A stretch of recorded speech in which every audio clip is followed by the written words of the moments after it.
দোকানের চিনি ভরে আর আমাদেরকে বলছে 1500 টাকার চিনি, আমাদেরকে বেউকুফ বানাচ্ছে। তবে দেখেন তো এইটা তোমাদের দেশের চিনি আছে না ভুটান দেশের চিনি আছে, দেখেন তো একটু হাত বাড়ান তো।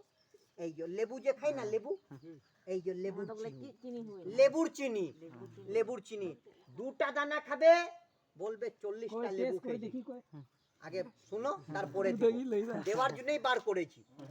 2টা দানা খাবে বলবে 40টা লেবু খেয়েছি। লেবুর মতন টক আর বরফের মতন ঠান্ডা, পুরা রিয়ার পুরা ঠান্ডা করবে। দেখেন খাসির হাড় খাবে, মুরগার টেংড়ি খাবে, পুরো হজম করবে। বাস অতটুকু খেতে পারবে না। দেখো হাত করো, দেখো এটা হচ্ছে ভুটান দেশের চিনি। দেখো লেবুর চিনি, খাসির হাড় খাবে, মুরগার টেংড়ি খাবে, আমরা চিনি বাচ্চাকে কিছু দিবে না, বাচ্চা খেতে পারবে না, অনেক কড়া জিনিস, বাচ্চা খেতে পারবে না।